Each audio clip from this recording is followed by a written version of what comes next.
Good afternoon, everyone. Welcome back to the Celtic Way. I am your host, John McGinley. I'm joined by Ryan McGinley. We're here to discuss Celtic's 0-0 draw away to Rangers at Ibrox in the Scottish Premiership. We usually start off these shows with a brief rundown of what happened in the game, but nothing happened in the game. I would have to say that doesn't mean there aren't big issues to discuss, but in terms of goalmouth action, very much few and far between. Rangers did have the ball in the back of the net in the first half, but John Souttar was rightly called offside after a VAR check. Apart from that, neither goalkeeper worked to any great degree. It was a poor derby. It was a shocking performance from Celtic, especially in the first half. Rangers not better in any regard either. Neither team did anything close to enough to win a match of such importance. A snorefest, whatever you want to call it. Pretty turgid afternoon of football, Ryan. It was an absolutely dreadful game from start to finish. There was nothing in it whatsoever. And usually, when sometimes you get these games and you think, right, both these teams aren't great at the moment, so they might cancel each other out, or they might actually turn it into a bit of an entertaining game for all the wrong reasons. It wasn't even that. It wasn't even entertaining in the slightest. From start to finish, it was just a boring, turgid affair. Celtic, at least with Rangers, you know that they've been poor all season. But for Celtic, you expect so much more.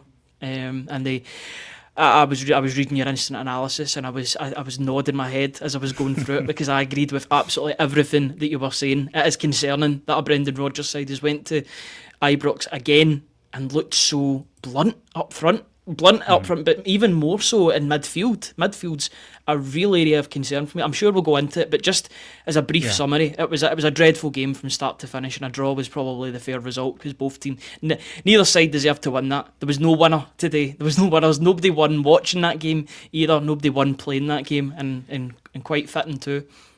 I guess my big concern is, a year ago, Celtic comprehensively beat Rangers at Celtic Park 3-0. Good performance, great day, etc. Since then, and I think Brendan Rodgers has to carry a large share of responsibility for this, Celtic's regression in this derby is very concerning, especially when you consider the lineup of managers that Rodgers has gone up against and hasn't been able to outthink in these games. They eked out that penalty win in the League Cup final, fair enough, but they haven't won a game against Rangers since then. Philip Clement was chased out of Glasgow. Barry Ferguson was pulled out of a radio studio into the dugout. Russell Martin is arguably the most hated Rangers manager by their own support ever. And Rodgers hasn't been able to find an answer against any of these teams or these managers. And that's a serious concern for me. And he needs to find a different approach in this match. He needs to find whatever mojo and aura that he built out before that point, because this isn't good enough. And look, I think in totality, you never look at a draw at Ibrox and go, that was horrendous result. It's a point at Ibrox. You remain 6 points clear of Rangers in the Scottish Premiership. But the performance underpinning that was dreadful. Absolutely dreadful. And listen, this isn't a Rangers team who have been defensively sound this season at all. I think they'd conceded 159 shots to opposition teams in their 10 competitive matches going into this game. That's an average of about 16 per game. Celtic didn't manage a single shot on or off target at all in that opening 45 minutes. And that's a shocking indictment of where this team stands as an attacking unit. They managed 5 shots in the second half, but nothing of any quality at all, nothing even threatening Jack Butland to any great degree. And I'm just really worried about the regression in this Celtic team. And there's really no excuse from it, from the players, from Brendan Rodgers, from the board above him. This is not going well, and Celtic need to find answers very, very quickly. They do. They've got just over 24 hours to find any new answers in the transfer market, and that's a big ask. They're leaving it really, really late to try and change some things. Although I think there's areas that aren't even getting discussed that need improvements off the back of that performance.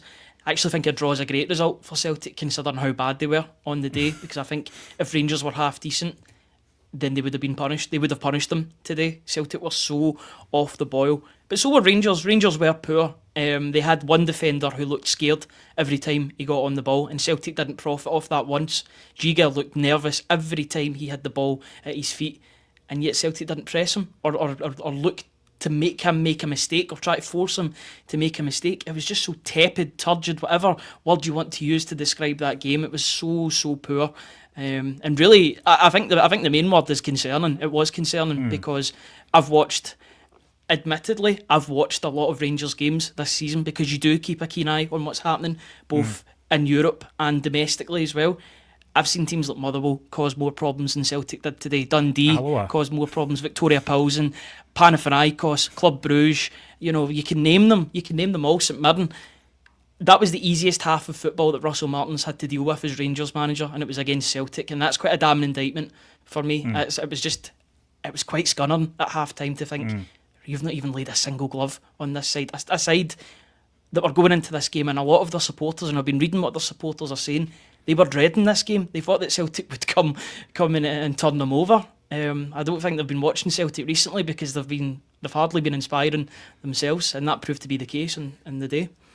And listen, I don't know if people have watched videos I've done over the years or stuff I've written or stuff I've spoken about on different podcasts. I'm not one of these guys that is fuming after a draw at Ibrox. And I'm never one of these guys who's raging with a draw at Ibrox and has this kind of feeling that Celtic should be winning every game they play against Rangers. It's not like that in my head, or maybe in my heart a wee bit, not in my head at all. And I think going to Ibrox is always a difficult proposition, and inevitably, even when Rangers have been playing poorly, they always raise their game against Celtic, or they do more often than not. And in those circumstances, Celtic have to find answers. But just the dearth of anything good from Celtic today is what has irked me and has me a little bit fired up after this one, because there was just nothing. I don't think there's anything positive in Celtic's performance at all that you can really say, like, there's maybe signs there of something of note.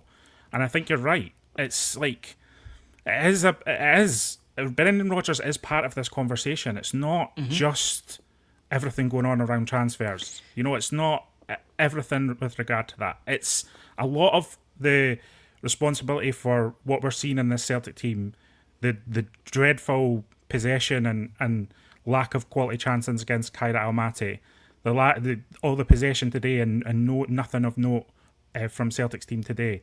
Brendan Rodgers has to take a share of responsibility for this, and there are serious questions for him that he has to answer.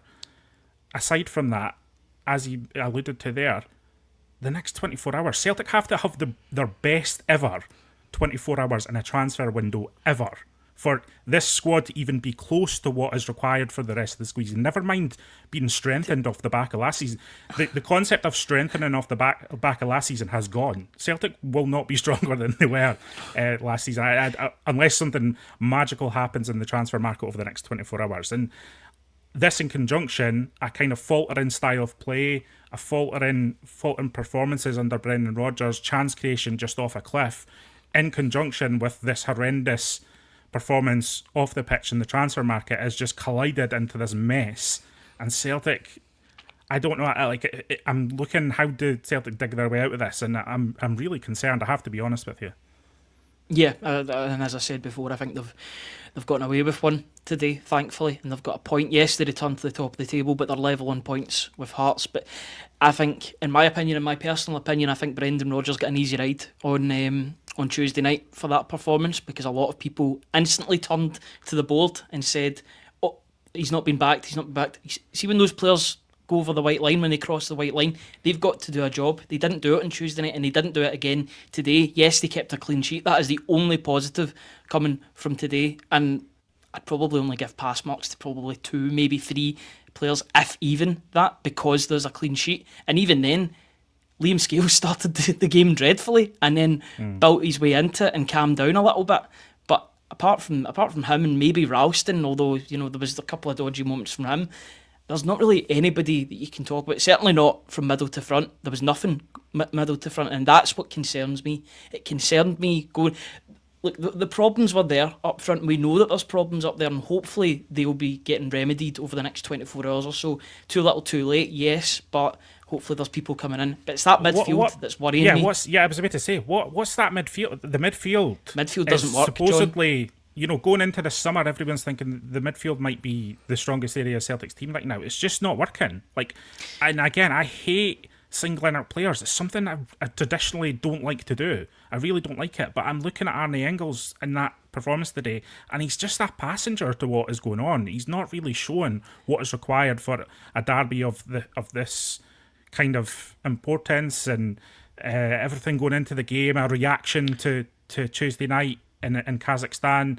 Are we going to see something from Arne Engels? He's been out of the team a lot this season. He needs to come in fired up, and he just kind of meanders his way through games, and it's really worrying. And again, I don't want to say I'm really worried. No one in that Celtic team today, I'm thinking, is escape from criticism. So if I'm bringing up a player here or there, it's just because in my head it's kind of triggered something inside me. But I'm trying to find the answers of what's going wrong here, and it's worrying. I'm just worried, Ryan. That's what I am. I'm worried.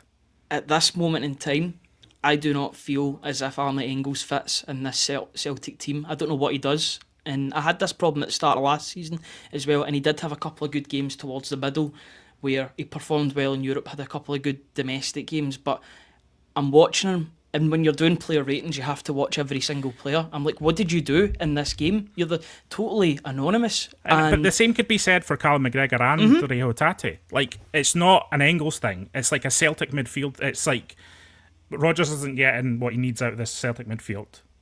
You know, and you look at Callum McGregor, you look at Rio Hatate, neither of them are performing to the required standard either. It's, again, it's not working. What it's strong on paper, but football isn't played on paper, it's played on a pitch, and it just doesn't work at this moment in time. It's strong in terms of individual names. Arne Engels, good pedigree. Benjamin Negron, very good pedigree. Rio Hatate has done it before. Callum McGregor, captain, how many trophies has he won? But at this moment in time, it just is not working. When they cross that white line onto the pitch, the midfield just looks so disjointed. I don't know what the style of play is whatsoever. It just didn't work today, and thankfully they weren't punished for it, because a better team would have punished them today for that disjointed midfield. Yeah.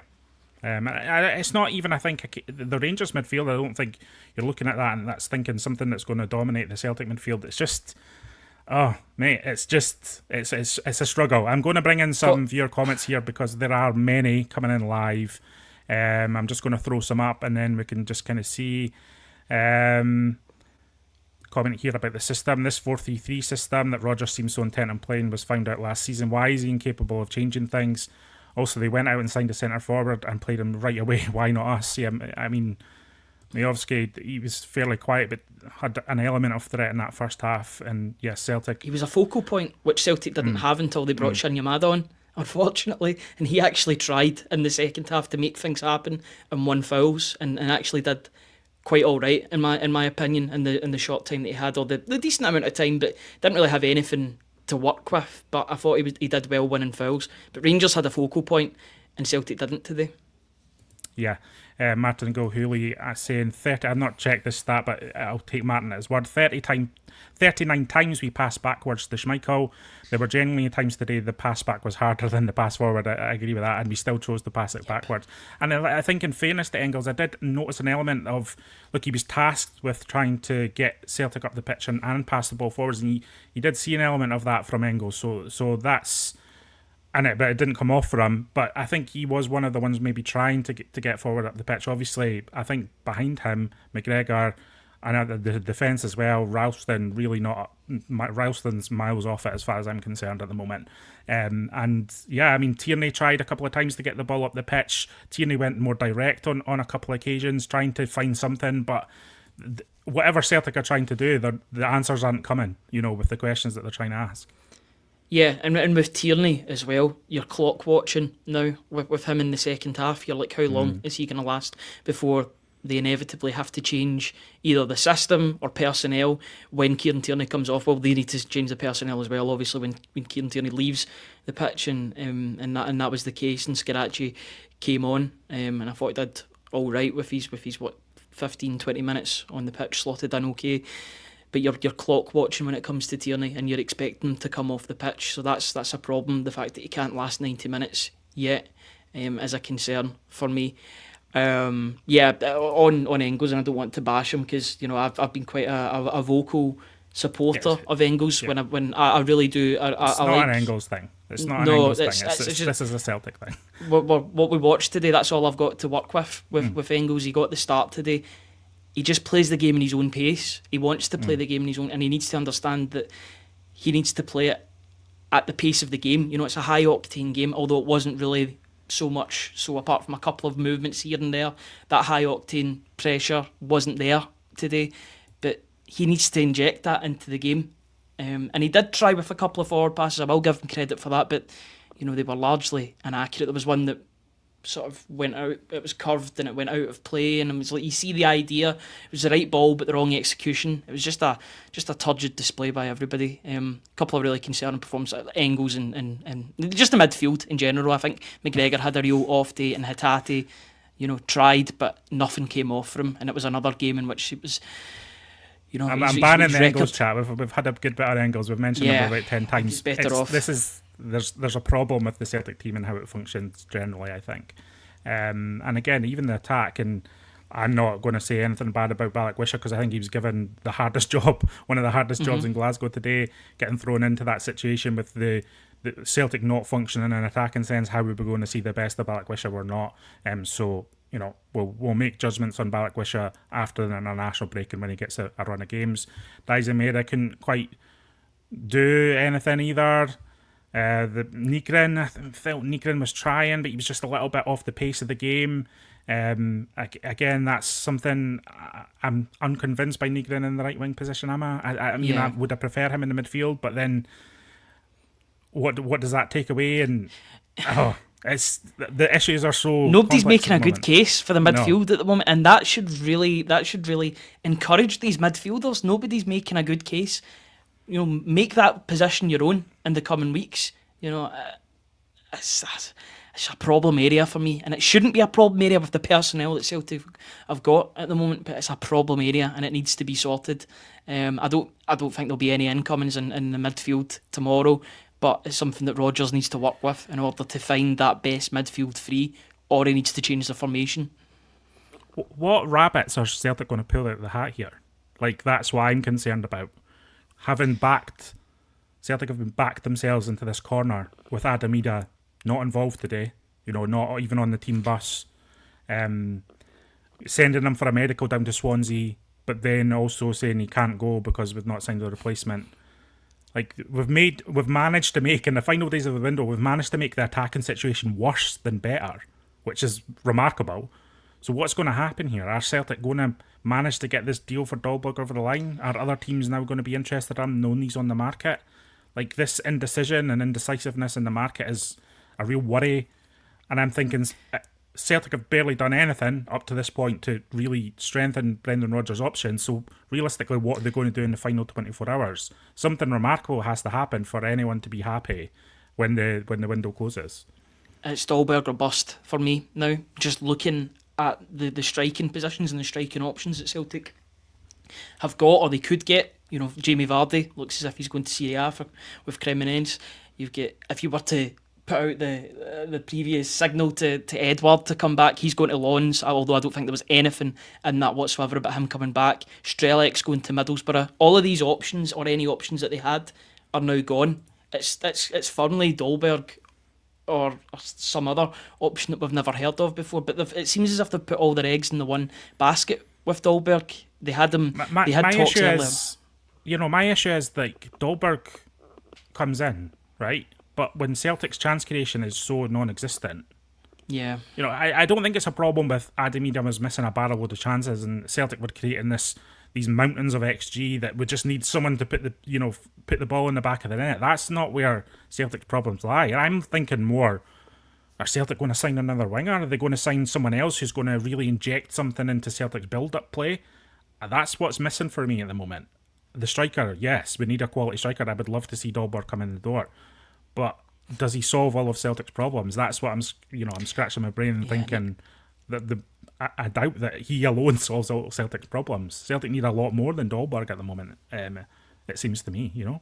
He'll put the ball in the back of the net, but you need to create those chances for him to put it in the back of the net, and that's been a problem. So they're going to need to find volume wingers that can score and assist, and provide Dolberg, if it is to be him, and you're hoping that it will be because they're so far down the road. I've said the word Dolberg so many times over the past 2 days. It's unbelievable. You and I have been talking off air about Dolberg, about being potentially excited about him coming through the door. It's got to happen now. Yeah, there was reports coming out as we were going live there saying that Ida's doing the second part of his medical, so that would suggest that there's things happening in the background. Surely they wouldn't have a second part of a medical and he's back down to Swansea if that deal wasn't going to happen. So you'd expect that to be done and Celtic to bring a replacement. My hope is that replacement's been sourced, identified, and he's on his way, basically. This is the issue, Ryan, as well. Brendan Rodgers was asked on Friday if Adam That was a mess on Friday.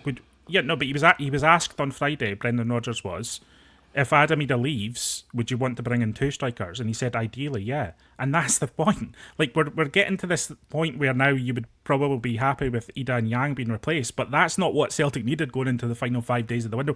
They needed bodies in above Adam Ida and Yang. It wasn't just replacing Adam Ida and Yang, you know? And so now we're supposed to settle for what, two out, 2 in? Like, that's a strange position to be in. And if our expectations have fallen to that level, then that's a bad sign. That's a bad sign, Ryan. You know, we need. Brendan Rodgers talked about arithmetic and numbers and having, you know, the squad depth to play all these matches that are ahead. The Europa League schedule is the exact same as what the Champions League schedule was. It burns legs. It burns. You know, players get fatigued physically and mentally. It's just a natural. That's how football works these days. You need the squad, and we just don't have the numbers in there. So I'm looking at tomorrow and thinking Celtic need. If Ida and Yang leave, I think Celtic need 4 players tomorrow, not 2. And I'm just not seeing I'm just not seeing that happening, you know?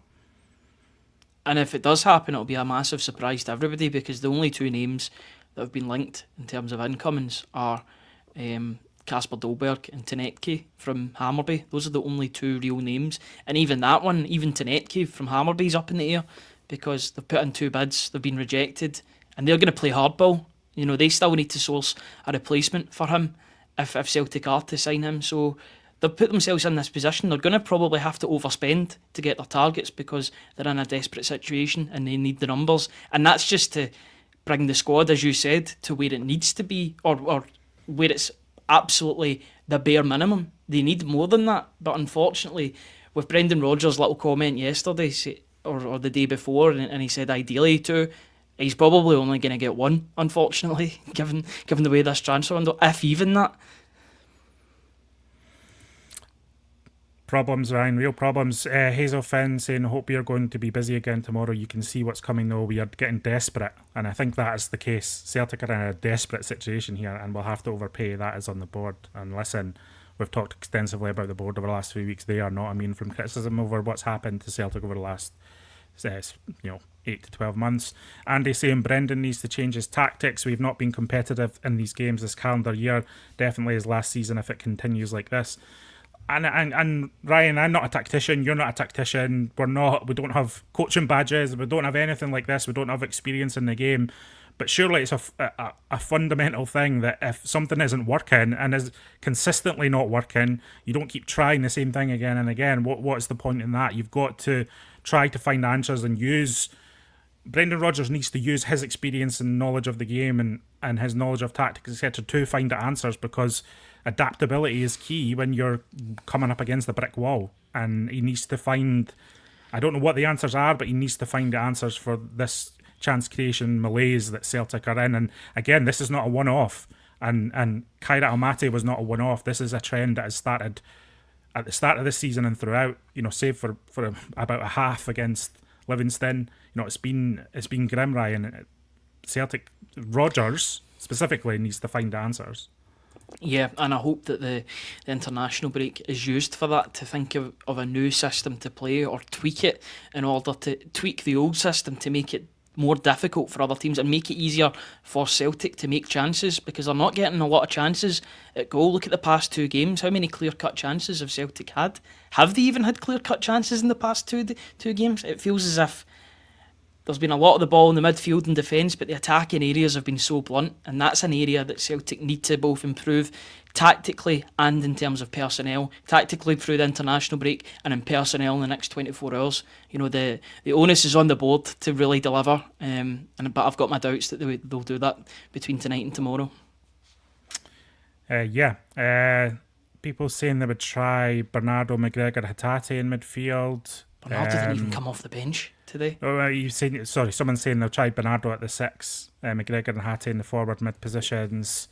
It changes something up. Someone else, Danny Boy, saying need to try Bernardo, Engels and Nygren in midfield. Hatate and McGregor have been miles off it. Again, it's another thing that at least changes the same thing again and again. But I think if you're just taking players out and plugging them in and having this set up and there's no connections there's no combinations. I'm not looking at this team right now. And granted, Alistair Johnson's out the team, that's another blow. But I'm not looking at this team right now and thinking there's a functional combination or connection in this team where the players are on the same wavelength. Everyone seems to be playing a different game of, shrug your shoulders and hope for the best type thing. There's a lack of chemistry in the team. There's no relationships formed, and I don't even know if there was previous relationships, between, on the left hand side you had Greg Taylor and Daizen Maeda, and they understood each other because Greg Taylor would go inverted and Daizen Maeda would go out wide, and they wouldn't get in each other's way. Now Greg Taylor's away, you don't have an inverted fullback at this moment in time, so you can't play that way. Tierney, that's not his strength whatsoever, so they're trying to figure out a partnership between them, and there's different players. The midfield, it just looks completely disjointed, as we've spoke about. I'll hammer home that point till the cows come home. It's just so disjointed at the moment, but there's not really a jointed area of the team, never mind disjointed. There's some areas that are clearly just not working, but there's areas that aren't thriving. There's hardly an area on the pitch at the moment that's thriving for Celtic, and the chickens came home to roost on the pitch today and during the week against Kairat. Thankfully, they came up against a team that have really been struggling, and they still managed to get a point out of it away from home. But it just felt like... Here's a worry to consider, Ryan. What if Rangers get to the point where they say goodbye to Russell Martin, and it doesn't look like it's going to be happening imminently, but what if they get to a point where they get rid of Russell Martin and then they improve, and then you start to really worry about what's going on, because Rangers are at their lowest ebb at the moment, and they've seen today as some kind of victory because they've drawn and held Celtic. That's how low an ebb they are at. But if they're at their lowest ebb and competing against Celtic, what happens when they improve? I know, granted, Celtic are also at low ebb right now, but this isn't. It's just a mess. This is a mess. They're spending money, John. They're spending money as well. They're spending serious money to get better. So you would think that eventually, whether that's with Russell Martin or his eventual successor, and that's yet to be seen if that'll be the case, they will get better because they're flinging money at this. Their new owners want to make an impression. They've spent a lot of money. They'll still get players bedding in. Celtic cannot afford to stand still here. They've got to improve the squad in the next 24 hours and in January as well, once it gets to the January transfer window. I can't believe we're talking about that. I can't believe I'm talking about that when this window's not even shut, but I'm just kind of reserved to the fact that Celtic won't get all the business done that they need to in the next 24 hours, and then they'll look at January as potentially an area where they can fill up the squad with that needed strength if possible. I would love to be surprised between tonight and tomorrow, but I'm already resigned to the fact that I feel like Celtic are going to disappoint me in the transfer window because they've disappointed me all summer with their lack of business. Thomas Burns a little bit more positive than other people, and certainly myself. We will improve. We are 6 points clear of Rangers going into the international break. We would have all been delighted with that at the start of the season. Granted, we would have, but we're also out of the Champions League and we were dreadful, and the performances aren't getting better, and the squad doesn't look like it's in shape for the demands and rigours of the season going forward. So I take your point, but I'm not going into this international break thinking that this was a good solid first stint of the season and things are looking good going forward. I just can't get my brain into that kind of optimistic mode, and I feel like I'm a naturally optimistic person, so I don't know, people who aren't more naturally optimistic than me must be feeling much worse than me, I would imagine, unless I've just gone off the deep end as well, Ryan. And I'm usually a positive person. I was trying to be as positive as I could be after Kairat, but I can't dress this up this afternoon. It's a derby game against your biggest rivals, and you only manage what I haven't even looked at the stats. What was it? One shot on target, maybe two. Butland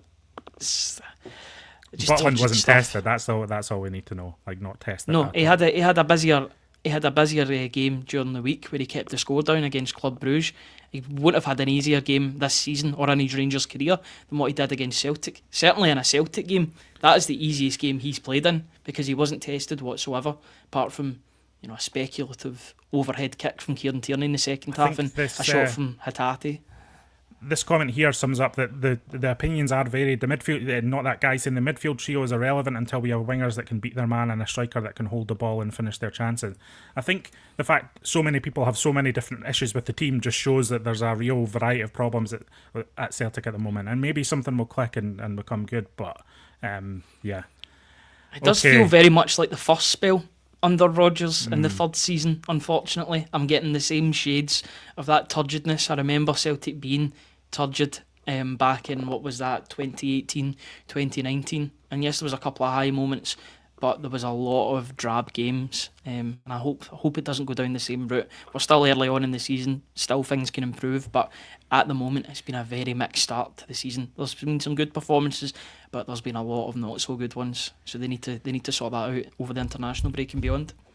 Okay, deep breaths everyone enjoy the rest of their Sunday. We'll have full coverage of anything that happens today, Brendan Rodgers, transfers, anything, on celticway.co.uk. We'll be on live on YouTube tomorrow plenty. We've got a morning show and an evening show planned for the end of the transfer window, so there's plenty going on. We will continue to talk about the issues, good or bad, at Celtic. That is what we do. Yeah, it's we'll see, Ryan. Today was not a good day. It's not been a good week. We are not optimistic for the final 24 hours of the transfer window, but who knows? We can always be surprised, I suppose. Ryan, thanks for joining us. Listen, everyone, thanks for joining us in the chat. A lot of people on today again. A lot of people chatting. Let us know in the comments below what you feel about today's game, where you feel the direction of Celtic's going on the pitch and off the pitch. Let us know. We'll pull in some comments tomorrow at some point. I will pull in comments from below the line as well as the live chat. So let us know what you think about Celtic. What's your diagnosis of Celtic at the moment, and what do you think Celtic can do better at? And specifically with the team, what changes do you think Celtic could make to have better performances going forward? That's what we all want. Yeah, we'll see people tomorrow, Ryan. Yeah, definitely.